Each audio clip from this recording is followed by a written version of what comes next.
Hey guys, it's Amanda and I'm here at the Winston Family YMCA to share a few tips you will want to take with you to your first swim lesson as an adult and what you can expect as you ease your way into the water. It took me 19 years to work up the courage to learn how to swim. When I was 12 years old, I nearly drowned. And ever since that day, I've had a fear of water until now. I finally pushed my anxiety aside and learned to swim. I wanted to share my experience learning to swim in hopes of easing some anxiety from others and show them that they can do it too at any time, no matter the age.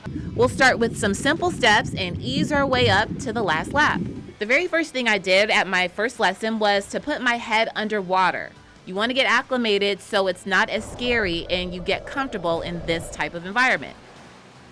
But you're ready to do the green test. So we're going to swim all the way down. Push off the wall, tread for 60 seconds, hop out. We're gonna jump in, go under, come back up, and reach for the wall. All right, so you've got this. You're on your way. Here we go. After 7 months, I was ready for my final swim test with my swim instructor, Maureen Eaton. I started by swimming a lap and treading water for 1 minute, which Eaton says is a vital skill in water safety.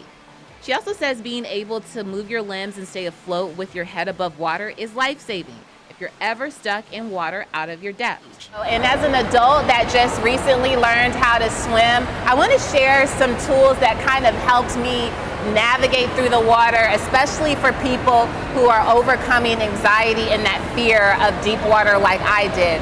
So what really helped me as far as learning how to swim was making sure that I had the right tools, including a flotation device like this noodle. This noodle really helped me get through the water because in the beginning I would sink after maybe kicking a few times. So what the noodle does is you can put this pretty much anywhere on the body, and typically I had this around my stomach and it would help me swim as while I was swimming with my instructor. So I highly recommend using a noodle if at all possible. Also, what helped me, flippers. So from time to time I would use flippers to help me get through the water easier. It was really relaxing and it didn't put a lot of stress on my legs as I was still trying to navigate through the water. So I also recommend using flippers, but not necessarily being attached to the flippers because you do want to be able to get through the water using your own legs. Also, this paddleboard is what really helped me as well.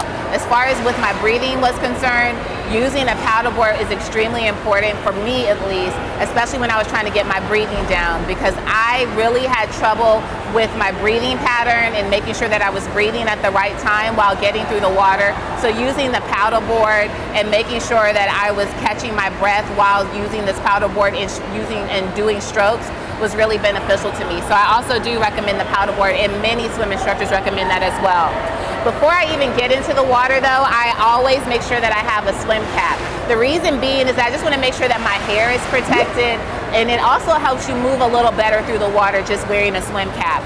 Also, many swim instructors will recommend that you use goggles when you're learning to swim. That's so that you can see underwater, so you can just navigate. You don't have to worry about eye irritation. It's just highly recommend. So every time I go for a swim, just for fun and recreation, I always make sure that I have my goggles and it just makes it easier. Lastly, I just want to show you this life vest. This life jacket was extremely important when I was about to go into the deep end. So because I had that anxiety of jumping into the deep end after a near drowning when I was 12 years old, I wanted to make sure that I had a life vest that I was using and took a few jumps using the jacket, with the jacket, before I jumped in without the jacket. So although I knew how to swim by this point, I still recommend using the vest for people who still have some nervousness when it comes to the deep water. So those are my tips and that's how I learned how to swim, and I hope that this inspires someone to just take that leap, especially adults who have this apprehension about getting into the water. Then it was time to jump off the diving board and into water that's 6 feet 8 inches, followed by getting out of the pool without using a ladder. Eaton says this step is extremely important in case you need to get to a wall to safety and you're not near a ladder. Now, when you think of swim lessons and taking a test, some may think they're just for children, but the reality is they aren't, and everyone should learn this life-saving skill. Now, keep in mind, there are different strategies when learning how to swim. The most important thing is learning, no matter the age. And although I passed my swim test, I still practice and consider it a hobby that I enjoy. Remember to always keep practicing and never give up. For more tips, interviews with swim instructors, and advice, click the link in the caption below and stay tuned for part 2 where we go over diving and breathing control.